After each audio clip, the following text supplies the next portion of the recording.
kemampuan kita untuk menikmati itu kemudian Allah cabut karena ada penyakit.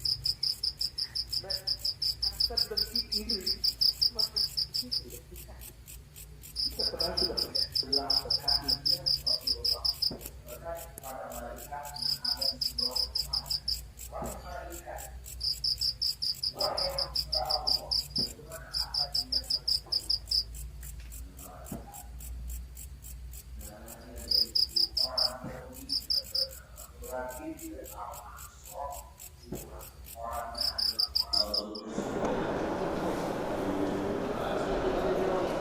Bismillahirrahmanirrahim. Assalamualaikum warahmatullahi wabarakatuh.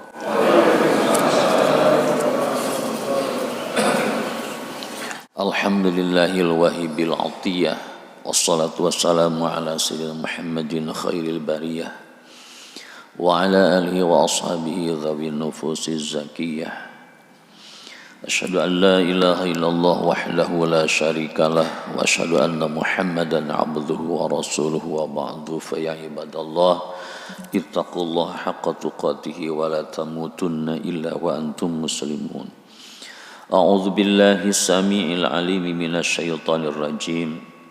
Bismillahirrahmanirrahim. Qul a'udzu birabbil falaq min syarri ma khalaq wa min syarri ghasiqin idza waqab wa min syarri naffatsati fil 'uqad wa min syarri hasidin idza hasad. Shadaqallahul azim. Wa qala a'udzu billahi minasy syaithanir rajim.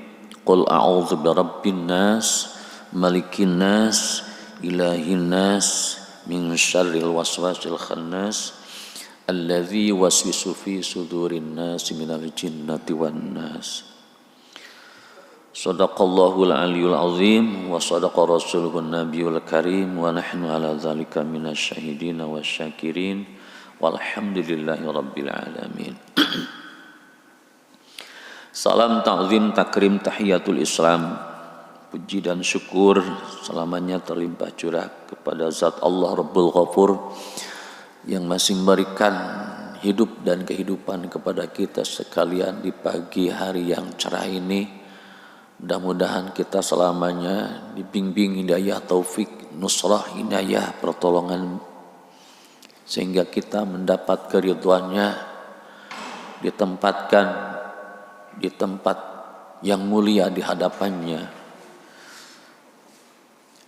Kita mendapat hidayah taufik wal adyan wasyara'i, dibimbing dengan segala bimbingan Allah Subhanahu wa taala.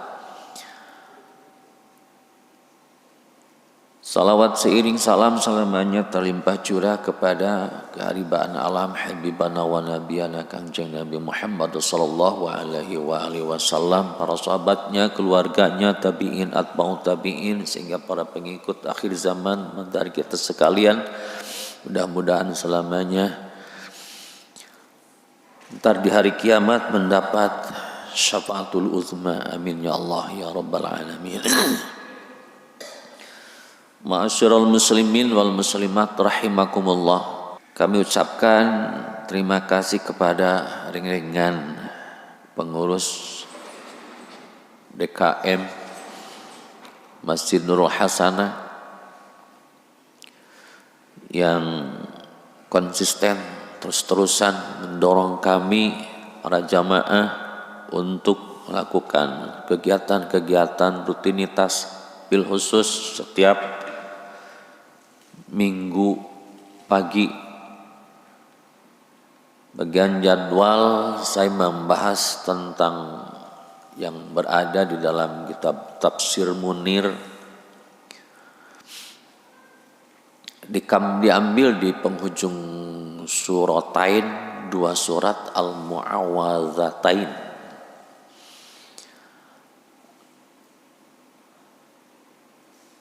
Ada yang sudah dawam Al-Mu'awwadzatain, dua ta'awudz yaitu Qul a'udzu birabbil falaq dan Qul a'udzu birabbin nas, ditambah dengan Al-Ikhlas, Qul huwallahu ahad. Itu adalah amaliyah para sahabat. Di sini kami insya Allah akan membahas, bukan kami atau saya akan membahas dua surah, Qul a'udzu birabbil falaq dan Qul a'udzu birabbin nas. Kenapa dua surat sekaligus? Dikarenakan di asbabun nuzulnya adalah diturunkan dua surat sekaligus, surah Al-Falaq dan surah An-Nas.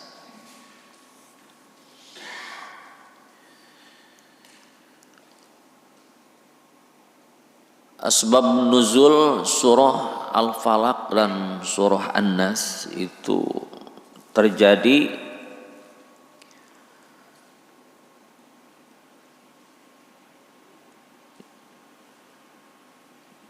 kejadian di Makkah.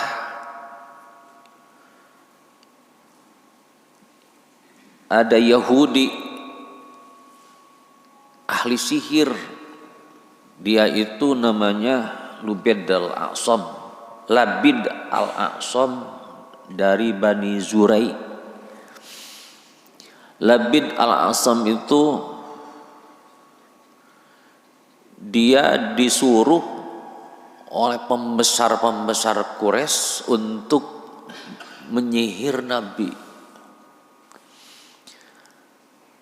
dan juga dibantu oleh ahli sihir yang lainnya, itu wanita. Sehingga dilakukanlah tipu daya dengan sihirnya. Waktu itu dencarnya Rasulullah Shallallahu Alaihi Wasallam mulai mau naik daun istilahnya. Jadi Nabi Muhammad Shallallahu Alaihi Wasallam sudah mulai dicemburui oleh para kufar Quraisy yang sangat mengganggu kepada kenyamanan mereka. Dikarenakan kebiasaan kafir Quraisy itu para penyembah berhala sudah merasa betah, sudah merasa enak dengan ajaran nenek moyangnya, jadi merasa terusik gitu. Sehingga terus-terusan kepada Nabi Muhammad SAW mereka itu mau mengusir. Bahkan di dalam surah Al-Anfal wa idh yamkuru bikal ladzina kafaru liyusbituka aw yaqtuluka aw yukhrijuka wa yamkuruna wa yamkurullah wallahu khairul makirin. Bahkan upaya kafir Quraisy sampai 3 upaya. Yang pertama liyaqtuluka, dibunuh Muhammad. Au yukhrijuka, diusir Muhammad. Liusbituka, dipenjara. Tetapi di permusyawaratan di Darun Nadwa ya, tempat permusyawaratan orang-orang kafir Quraisy itu namanya ada tempat Darun Nadwa. Kalau Nabi para sahabat sama punya tempat namanya Darul Arqam, di rumah Arqam itu. Tempat berkumpul musyawarah tentang kemajuan Islam Nabi dengan para sahabat. Kalau kaum kafirin yaitu Darun Nadwa, di Darun Nadwa mereka tempat bermusyawarah. Nah, sehingga upaya sihir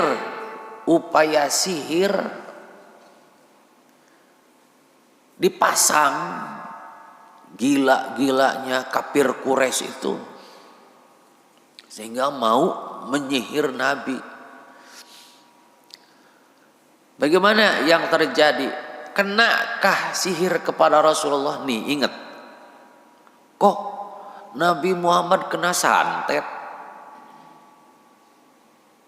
Iya benar, tetapi itu cuma sekedar untuk asbab nuzul ayat. Seperti Nabi pernah berpaling ketika datang Umi Maktum orang buta, itu sekedar untuk asbab nuzul ayat surah Abasa. Ya, memang harus ada asbab nuzulnya, harus ada sebab-sebab turun ayat. Nah, termasuk untuk sebab turun ayat surah Al-Falaq dan surah An-Nas ini adalah Nabi terkena sihir dulu, begitu. Bukan berarti Nabi memang cengeng umpamanya, oh Nabi kena sihir, kan sihir mah tidak akan kena, apalagi kepada Nabi, gitu, calon Nabi. Waktu itu ingat bahwa segala kejadian untuk turun Al-Quran itu harus ada sebabnya. Seperti Nabi pernah memalingkan muka ketika datang Umi Maktum, orang yang mulia di hadapan Allah, sementara Nabi melayani para pembesar Quraisy. Ditegur dengan abasa wa tawalla, kenapa kamu memalingkan muka? Bukan berarti Nabi Muhammad punya akhlak jelek, merupakan suatu peringatan bahwa tidak boleh seperti itu untuk turun ayat gitu. Surah Al-Falaq dan surah An-Nas sebelum diturunkan itu ada peristiwa dulu Nabi Muhammad terkena sihir, sehingga di dalam terkena sihir Rasulullah SAW sampai hatinya itu gundah gulina, kacau, perasaan badannya gak enak, gak bisa tidur, sehingga Nabi terus-terusan memohon kepada Allah Subhanahu wa Ta'ala. Sudah ada cemburu dalam hatinya, ada apa ini? Ada kejadian yang luar biasa, berat badannya sehingga seperti ada sesuatu.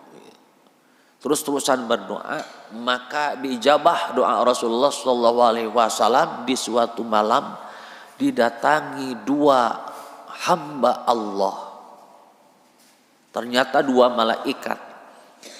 Malaikat menghampiri Nabi Muhammad SAW, yang satu di sebelah kepala, yang satu di sebelah kakinya. Sehingga dua malaikat itu tidak disebutkan itu malaikat siapa, bukan. Tidak disebutkan itu malaikat Jibril atau Mikail dan sebagainya. Yang jelas di dalam hadisnya itu yang diriwayatkan oleh Ibnu Abbas, dua malaikat. Dua malaikat itu bermusyawarah, bertanya, saling bertanya. Kata malaikat yang ada di sebelah kepalanya, yang di sebelah kakinya Rasulullah bertanya kepada malaikat yang ada di sebelah kepala Nabi, wahai malaikat, wahai hamba Allah, bagaimana, apa ini yang terjadi kepada Nabi? Maka malaikat yang ada di sebelah kepala menjawab, ini Nabi kena santet, ini Muhammad kena sihir. Siapa gerangan yang menyihir beliau? Maka dikasih tahu oleh Allah, namanya malaikat, namanya yaitu orang Yahudi yang bernama Labid al-Aqsam. Orangnya adalah orang Bani Zurai. Orang Bani Zurai. Mereka sekongkol disuruh oleh kafir Quraisy untuk menyihir Nabi. Bagaimana yang terjadi? Maka alat sihirnya, mediasi sihirnya itu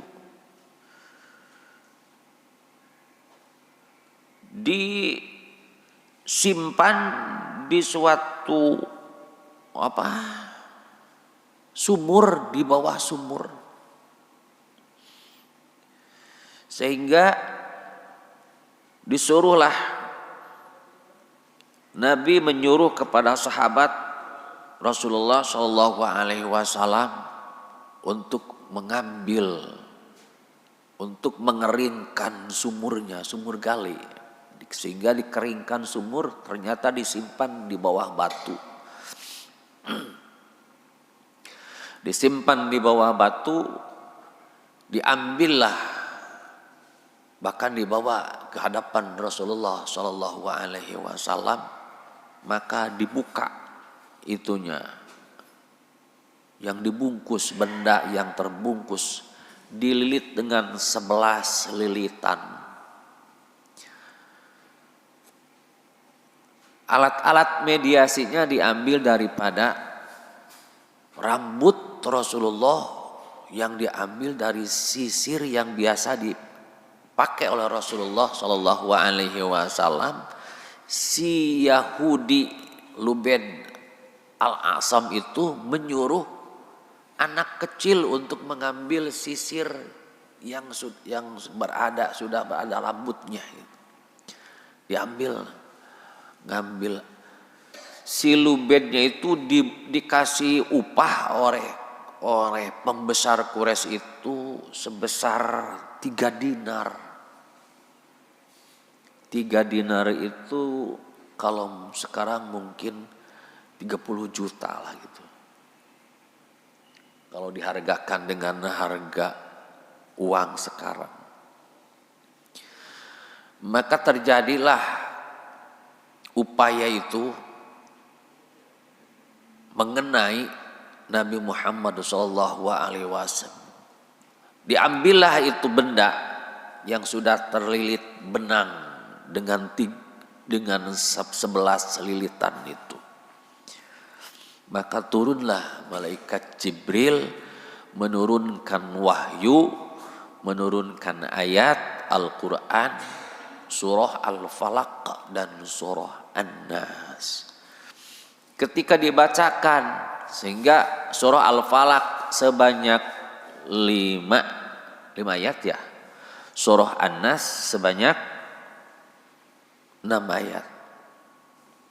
Dijumlahkan jadi 11 ayat. Sehingga setiap dibacakan satu ayat, qul a'udzu birabbil falaq, maka terlepaslah tali satu persatu sampai 1, 2, 3, 4 sampai 11. Setiap satu ayat terlepas talinya itu. Sembuhlah Rasulullah Shallallahu Alaihi Wasallam. Ini adalah ayat ruqyah. Ruqyah itu adalah artinya membakar, ayat pembakaran. Diambil dari kalimat rokok teh dibakar ginian. Terus teh menyala sampai akhirat rokok. Nauzubillah min dzalik. Ruqyah, ayat ruqyah itu adalah ayat untuk membakar kejahatan, untuk membakar gangguan makhluk Allah yang hasud di dalam jiwa kita. Sehingga turunlah ayat ruqyah syar'iyah, ayat-ayat ruqyah syar'iyah. Kita harus tahu bahwa kalau yang diajarkan oleh Rasulullah dan para sahabat kepada para sahabat itu surah Al-Falaq, surah An-Nas 7 kali, surah Al-Falaq 7 kali, surah Al-Ikhlas 7 kali, surah Al-Baqarah awal ayat sampai 5, 1 sampai 5 ayat, ditambah ayat kursi 85. Terus ujung ayat surah Al-Baqarah 3 ayat, dari lillahi sampai fangsurna 'alal qaumil kafirin. Itu ayat ruqyah syar'iyah.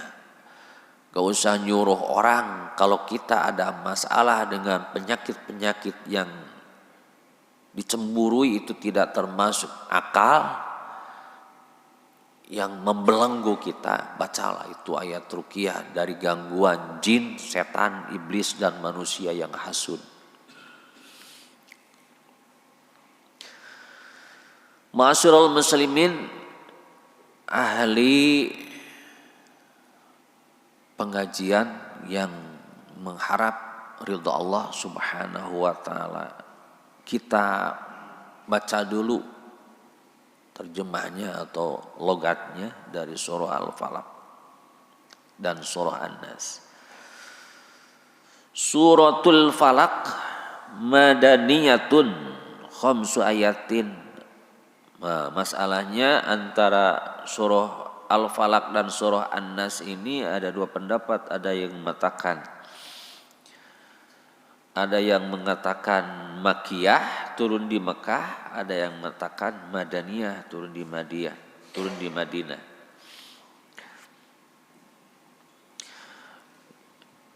Pendapat yang mengatakan surah An-Nas, Al-Falaq turun di Mekah adalah Husain, Atha, Ikrimah, dan Jubair. Ini adalah pendapat yang mayoritas bahwa ayat ini turun di Mekah. Terus pendapat Ibnu Abbas dan Ibnu Qatadah katanya ini turun di Madinah. Yang jelas Al-Quran sudah turun mau di Mekah ataupun di Madinah, yang jelas ini sudah menjadi kenyataan. Wajar masalah pendapat, hargai pendapat mereka, tetapi ambillah pendapat mayoritas turunnya ayat ini di Mekah. Kalaupun ada orang yang berpendapat bahwa ayat ini turun di Madinah, kita jangan ngamuk, jangan kepo, harus hargai itu pendapat orang. Oke? Kita percaya bahwa ayat ini turun baik di Mekah ataupun di Madinah. Surah Al-Falaq dan surah An-Nas turun dua surah sekaligus. Asbabun nuzulnya ketika Nabi terkena sihir oleh Yahudi Madinah yang bernama Labid al-A'sam. Labid al-A'sam ahli sihir disuruh oleh pembesar Quraisy untuk menyihir Nabi Muhammad sallallahu alaihi wasallam. Ingat lah, garis besarnya harus ingat gitu, seperti itu. A'udzu billahi minasy syaithanir rajim. Bismillahirrahmanirrahim. Qul a'udzu birabbil falaq. Katakanlah, kalau di sini mah di dalam tafsirnya sampai bahasanya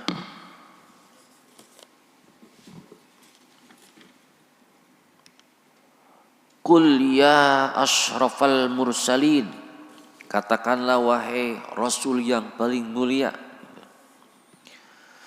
Qul ya asyrafal anbiya wal mursalin, katakanlah wahai Nabi Rasul yang paling mulia, Nabi Muhammad sallallahu alaihi wasallam. A'udzu, aku berlindung, birabbil falaqi, kepada Tuhan yang mengurus, yang menguasai subuh. Min syarri ma khalaq, dari kejahatan makhluknya. Wa min syarri ghasiqin idza waqab, dan dari kejahatan malam apabila telah gelap gulita. Wa min syarrin naffasati fil 'uqad, dan dari kejahatan wanita-wanita tukang sihir yang menghembus pada buhul-buhul. Nah, ini Lubed dan bekerja sama dengan istri cewek-cewek tukang sihir Jadi yang nali-nali itu apanya? Yang 9 ikatan itu istri, itu kaum istri, itu kaum cewek gitu. Jadi bekerja sama. Ahli sihir juga sampai bekerja sama untuk mau membunuh Nabi, untuk mau menyihir Nabi. Kita ahli masjid, ahli berjamaah, kenapa tidak bekerja sama untuk apa? Untuk mendirikan agama, untuk supaya kita giat dalam ibadah, untuk supaya masjid kita ada kemajuan, masjid kita lebih banyak itu penghasilan ahli sodakohnya. Kalau orang-orang kafir Quraisy sampai bersatu mau membunuh Nabi, itu nauzubillah min dzalik. Tapi memang mereka tidak diijabah oleh Allah, tidak diridhoi oleh Allah. Nabi Muhammad sallallahu alaihi wasallam sukses dikarenakan didukungnya oleh Allah dan keridhaan Allah, para malaikatnya Allah dan hamba-hamba Allah yang mulia. Wa min syarrin naffasati fil uqad. Nah, siapa? Labid al-A'sam itu dengan istri-istri tukang sihir itu menali temali itu, merajut tali, disatukan dengan apa? Serabut kurma, terus kayak serbuk gitu, kayak serbuk beling kayak gitu. Dan rambut Nabi, dan dengan itu sisir bekas disatukan, dibuntel, diikat dengan 11 ikatan. Itu namanya setan, laknatullah itu, dan orang ahli sihir. Sebetulnya tidak ada pengaruh. Itu juga dengan izin Allah. Untuk apa Allah mengizinkan ahli sihir, tukang sihir sampai bisa terap kepada Nabi, berpengaruh kepada Nabi? Ya untuk ujian, untuk menguji Nabi Shallallahu Alaihi Wasallam kuat bertahan, bahwa tidak ada kekuatan yang melebihi kekuatan Allah. Bagaimanapun upaya setan dan ahli sihir, ya kenanya juga Allah yang memberikan. Penyembuhannya pun Allah yang menyembuhkan. Jadi sebetulnya tidak ada pengaruh, melainkan itu semuanya adalah daya yang diberikan kekuatan oleh Allah Subhanahu wa ta'ala. Cuma kita jangan lengah. Nabi juga yang dijamin kekuatannya, yang dijamin kehebatan imannya, kena sihir. Apalagi kita gitu. Apalagi kita. Jadi memang ada sihir itu. Memang ada sihir itu. Wa min syarri hasidin idza hasad, dan dari kejahatan orang dengki apabila ia dengki. Terus surah An-Nas, Bismillahirrahmanirrahim. Qul a'udzu birabbin nas, katakanlah wahai Nabi Rasul yang paling mulia, a'udzu, aku berlindung, birabbin nasi, kepada Tuhan manusia, malikin nas, raja manusia, ilahin nas, sembahan manusia, min syarril waswasil khannas, dari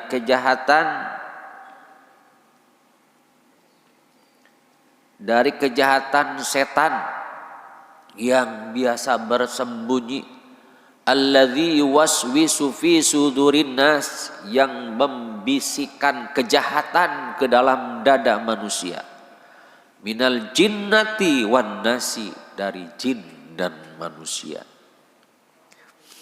Ternyata yang jahat itu bukan hanya dari jin, bukan hanya dari setan, dan juga manusia juga banyak yang jahat. Makanya kita mohon perlindungan kepada Allah. Gangguan itu bukan hanya dari manusia, dari jin, jadi setan, dari yang terlihat, dari yang tidak terlihat.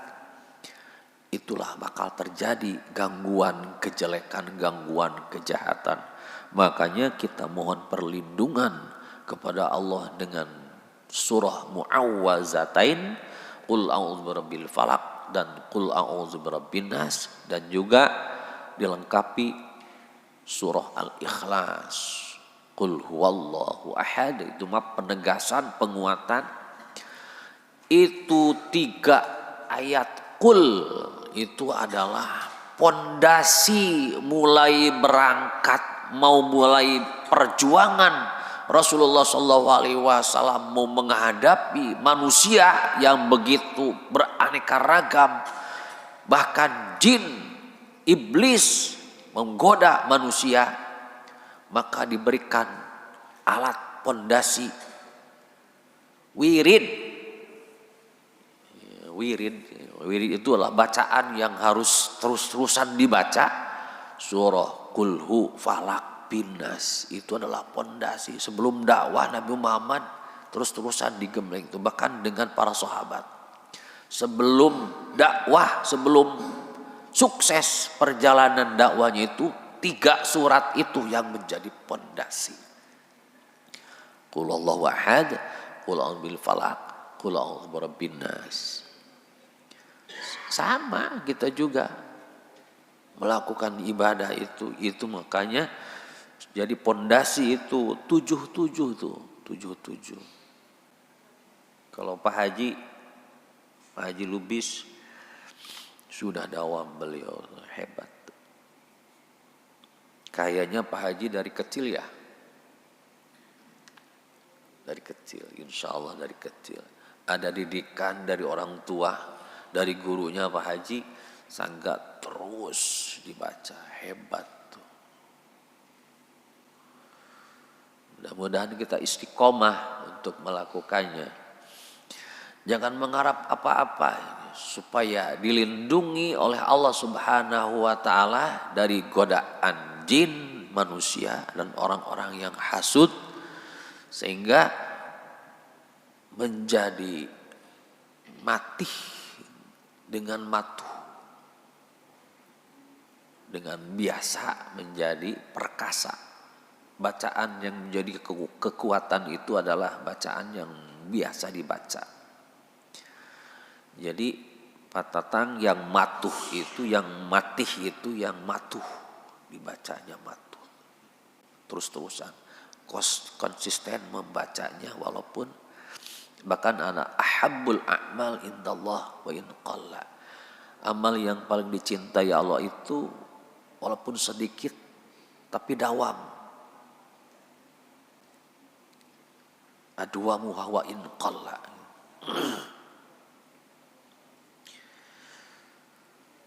Manusia, surah An-Nas itu ayat yang membahas tentang manusia. Surah Al-Falaq yang membahas tentang keadaan kejahatan yang dilakukan oleh orang-orang jahat itu dari semenjak waktu subuh, malam, bahkan dari malam dan subuh. Makanya gunakan, alhamdulillah oleh kita digunakan waktu subuh, waktu malam untuk beribadah kepada Allah Subhanahu wa taala. Barang siapa yang menggunakan waktu subuh, waktu malam, apalagi waktu malam dan waktu subuh digunakan untuk beribadah, insya Allah bakal menjadi alamat kesuksesan seseorang baik di dunia maupun di akhirat.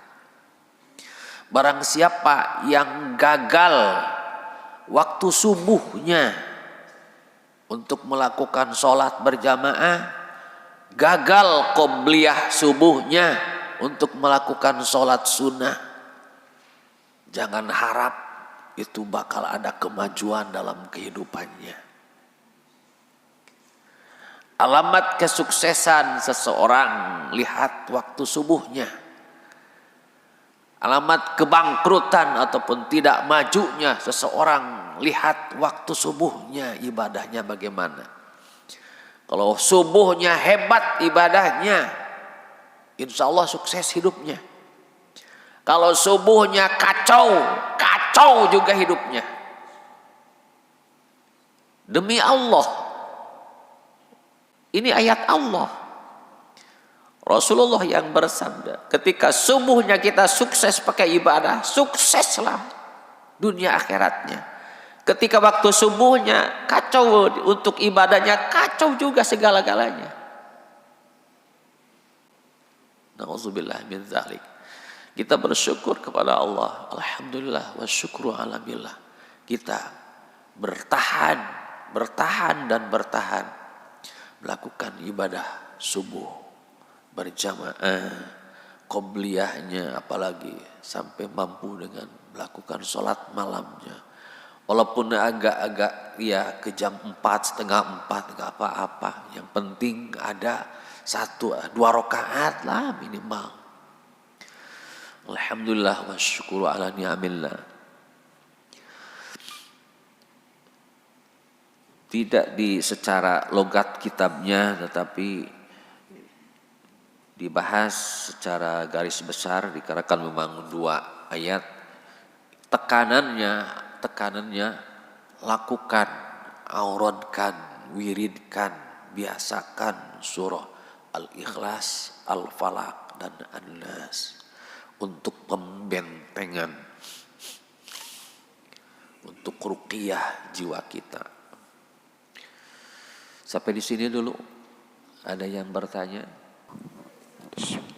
Assalamualaikum warahmatullahi wabarakatuh. Waalaikumsalam warahmatullahi wabarakatuh. Bagaimana dengan orang yang mengalami kemasukan atau perundungan setan? Apakah bisa itu masuk ke dalam manusia, Ustadz? Itu aja dari saya. Assalamualaikum warahmatullahi wabarakatuh. Jadi setan itu tidak bisa masuk ke dalam tubuh manusia, itu Ustadz. Jadi dia tidak sadar gitu Pak Ustadz. Perundungan atau kemasukan itu. Ya. Kerasukan. Orang yang kerasukan itu hatinya lagi kosong.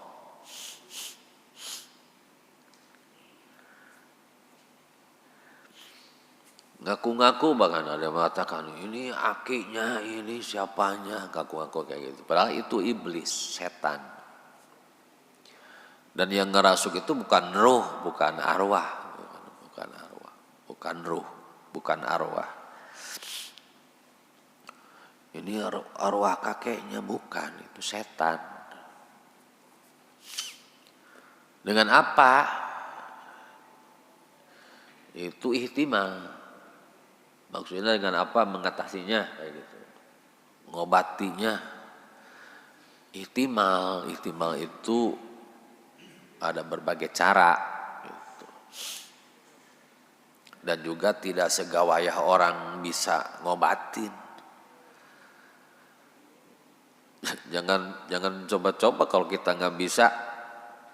Wah, siapa sok tahu sok bisa, jangan. Kalau nggak bisa mah jangan coba-coba gitu. Malah kita juga malah kena. Nauzubillah. Menghadapi yang kerasukan itu seperti kerasukan jin, setan, itu harus tenang. Kita tenangkan dulu jiwa kita, keimanan kita mantapkan. ketauhidan kita. Terus tekankan bahwa tidak ada kekuatan. Kekuatan itu hanya Allah yang punya kekuatan. La haula wala quwata illa billahil aliyil azim. Sebelum kita ngobatin umpamanya, kita harus pagar-pagar dulu jiwa kita, badan kitanya dipagar dulu, dibungkus dulu. Jangan begitu, mau dibaca-baca malah balik penyakitnya kepada kita, balik nyerang. Dikarenakan memang tidak sembarangan orang bisa mengobati. Itu. Dan yang paling efektif itu dengan mediasi air. Dibacakan ayat-ayat ruqyah, ayat-ayat ruqyah, dan memang ada alurannya, ada ilmu ijazahnya gitu, yang turun temurun dari guru, yang belum pernah diijazahkan ilmu ruqyah, jangan coba-coba gitu. Ya, harus ada bimbingan dari guru gitu. Apakah ada dari sananya, dari Rasulullah? Ada. Ilmu-ilmu ruqyah, ilmu-ilmu untuk mengobati orang yang kerasukan jin dan sebagainya, ada. Jangan dianggap ilmu bid'ah, itu ada dari sananya. Dan memang asal ruqyah syar'iyah, bukan syar'iyah, yang ada syariat dari sananya, yang ada syariat dari Rasulnya, dari sahabat.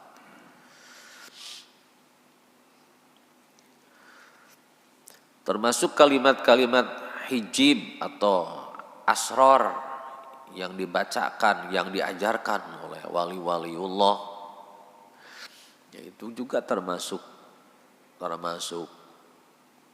ada ilmunya, ada ajarannya. Kalimat-kalimat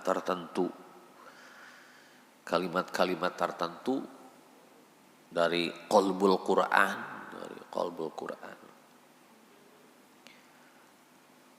Dari qalbul Quran. Qalbul Quran itu kalau dari surah Yasin, tidak seluruh surah Yasin, sebahagiannya. Seperti innama amruhu idza arada syai'an ay yaqula lahu kun fayakun. Sebetulnya surah Al-Falaq, surah An-Nas juga ada bagian-bagian tertentunya di kalimat-kalimat itu, tidak seluruhnya dibaca. Kalau yang sudah diijazahkan oleh guru-gurunya itu ada aturannya.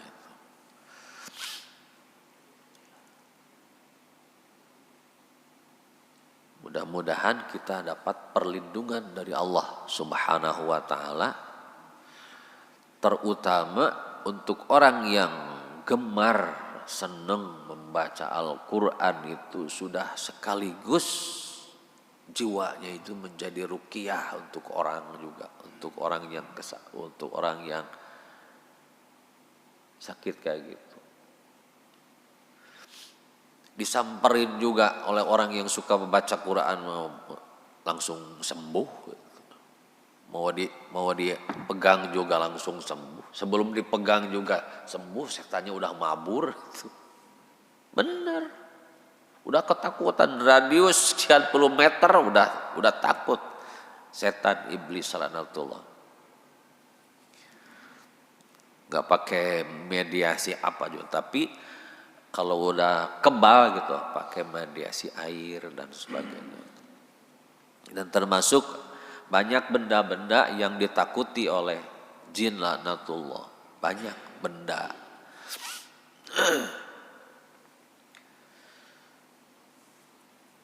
Terus apa lagi?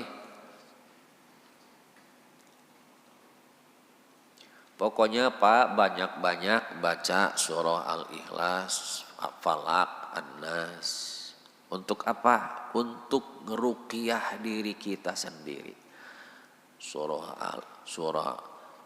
Fatihah 7 kali, surah An-Nas, surah Al-Falaq 7 kali, surah Al-Ikhlas 7 kali, surah An-Nas 7 kali. Surah ayat Al-Baqarah 5 ayat, 1, 2, 3 sampai 5 ayat, sampai bil akhiratum yuqinun ulaika ala hudan mir rabbihim wa ulaika humul muflihun. Diteruskan ayat kursi, Allahu la ilaha illa huwal hayyul qayyum la ta'khudhuhu sinatun, diteruskan lillahi 3 ayat akhir, lillahi ma fis samawati wa ma sampai fangsurna 'alal qaumil kafirin. Sebetulnya itu wiridan maghrib yang sudah biasa dipakai wiridan itu ayat-ayat ruqyah. Itu. Ya.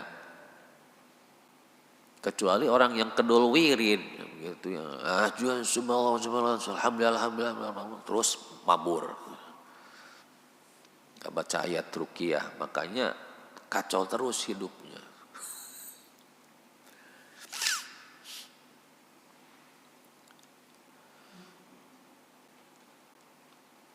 Ada Pak Yono, biasanya Pak Yono suka nanya yang aneh-aneh. Ada Pak. Dukun-dukun yang nyantet orang itu pakainya juga ayat-ayat Al-Quran atau ayat dalam.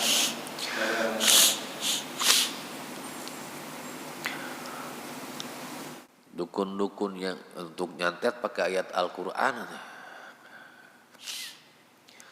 Bukan, nggak pakai ayat Al-Quran. Dukun-dukun tukang nyantet itu banyak mediasi lain dengan mohon bantuan setan, bantuan jin untuk menyihir orang.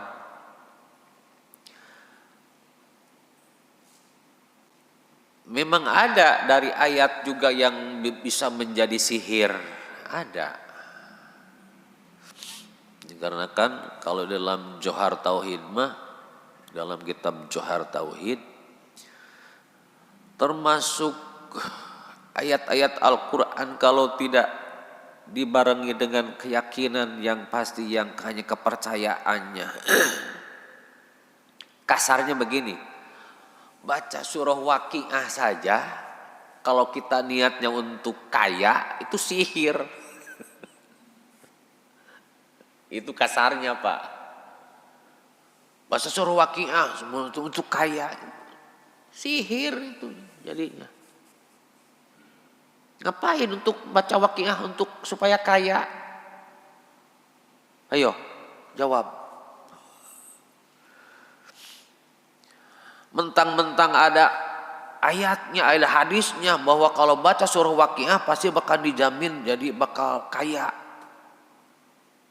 Memang Rasulullah yang bersabda, barang siapa yang getol baca surah Waqiah maka bakal menjadi kaya. Ingat, itu mah cuma motivasi untuk supaya semangat kita membaca. Kalau kita pelajari isi surah Waqiah itu apa, tentang siksaan akhirat, tentang azab, tentang apa. Surah Yasin saja baca. Barang siapa yang getol surah Yasin seperti 10 kali khotaman Al-Quran membaca 1 kali surah Yasin. Untuk supaya apa? Untuk supaya semangat, untuk supaya apa? Motivasi. Padahal kalau dilihat surah Yasin itu isinya apa? Tentang azab, tentang surah Ar-Rahman tentang azab kiamat, tentang akhirat. Supaya semangat kita membacanya. Motivasi, dorongan dari Rasulullah supaya kita semangat belajar. Adapun janji Allah, janji Rasul, ya Allah dan Rasul tidak pernah jalin janji, ingkar janji. Dijadikan keimanan saja bahwa itu Rasul pernah bersabda seperti itu. Tetapi ketika beramal mah, ketika kita sholat, Allahu Akbar lillahi ta'ala, sholat pun kita jangan mengharap surga, jangan mengharap takut neraka. Sholat pun ibadah yang lain, ikhlas lillahi ta'ala untuk beramal.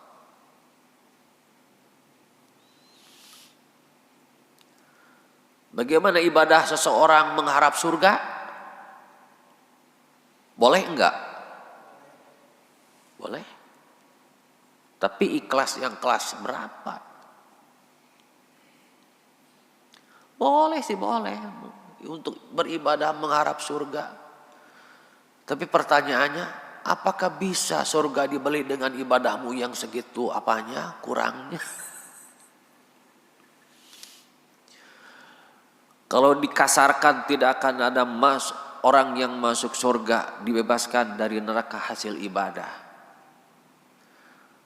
Kalau dikasarkan, ya orang bisa masuk surga dibebaskan dari api neraka itu dari rahmatnya Allah Subhanahu wa taala, bukan dari kehebatan ibadah kita. Rasul sekalipun bukan dari hasil ibadah mereka, tetapi dari rahmat Allah Subhanahu wa taala. Makanya keikhlasan kita itu hanyalah mencari rahmatnya Allah, ridhonya Allah. Lillahi ta'ala kita beribadah apapun, baca Al-Quran, berjamaah dan sebagainya. Lillahi ta'ala, seginilah kemampuan kita. Oh. Itu tadi bahasa kasarnya, surah Waqiah pun atau bacaan-bacaan apapun yang kita baca, kalau diniatkan untuk dunia, sihir. Jangan diniatkan untuk apa-apa, jangan diniatkan untuk dunia, diniatkan untuk akhirat. Yuk. Mudah-mudahan kita doa bersama-sama. Allahumma rabbana taqabbal minna innaka antas samiul wa tub alaina innaka antal tawwabur rahim. Ma 'allamtana wa 'allimna ma yanfa'una wa faqina wa faqih lana wa qurrabati lana fi dinina. Rabbana innana sami'na munadiyan yunadi lil imani an aminu bi rabbikum fa amanna rabbana faghfir lana dhunubana wa kaffir 'anna sayyi'atina wa tawaffana ma'al rabbana wa atina ma wa'adtana 'ala rusulika wa la tukhzina yawmal qiyamati innaka la tukhliful mi'ad. Rabbana atina fid dunya hasanah wa fil akhirati hasanatan wa qina adzabannar. Subhanakallahumma wa bihamdika asyhadu an la ilaha illa anta astaghfiruka wa atubu ilaik. Subhana rabbika rabbil izzati amma yasifun wa salamun alal mursalin walhamdulillahi alamin. Akhirul kalam. Assalamualaikum warahmatullahi wabarakatuh.